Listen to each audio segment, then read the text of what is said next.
4 वर्षापूर्वी त्रास होतोय आणि ते म्हणजे हातापायातनं मुंग्या निघणं, असं पाठाने चटचट करणं, असं दुखतं, चैन पडत नाही, झोप लागत नाही, पुन्हा पाय उचलून टाकता येत नाही, असं प्रॉब्लेम मला होत ते म्हणजे आधी पण होत होतं, पण थोडं थोडं होत होतं, आता ज्यादा व्हायला. 60-year female, case of hospitalization of Atlas with cervical myelopathy. We are operating her today. The challenges in this patient that she is having severe cervical myelopathy. So during intubation, we cannot afford to have neck extension or neck movement. For that, we need to do awake intubation. Intraoperatively, since there is chances of sudden quadriparesis during decompression, we need to do awake neuromonitoring for this patient. So during intraoperation also we are not able to use muscle relaxant for this patient. Hence in this patient we are using neuromonitoring, we are using sedation, and we are doing this case under strict neuromonitoring conditions.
हा जो तुम्हाला त्रास होतोय बरोबर, मग काल तुमची सरांनी सर्जरी केली, ऑपरेशन काल केलं, मग आता काल किती वाजता तुमचं ऑपरेशन झालं? किती वाजता झालं? 6 वाजता. आणि आता बघा अजून 6 पण वाजलेले नाही आहेत, म्हणजे 24 तास कंप्लीट होण्याच्या आधीच फरक पडलाय. म्हणजे सकाळपासून तुम्ही चाललात का? चालले की 2-3 वेळा सारखी चालते. हातापायतनं मुंग्या आल्या तर आता नाही हातापायतनं मुंग्या येत, सगळं असं मोकळं झालं अंगच, म्हणजे आधी सगळं असं ओढून धरल्यासारखं होतं.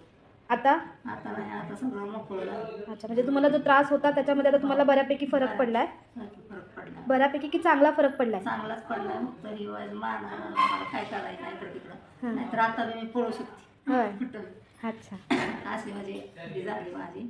म्हणजे ऑपरेशन केल्यापासून बघा लोक 24 तासपर्यंत उठत नाही, तुम्ही 24 तासच्या आतमध्ये उठून चांगले फिरून बिरून मस्त आलेला आहात ना? हो ना. ठीक आहे, खुश आहात ना तुम्ही? हो. ठीक आहे, थँक्यू.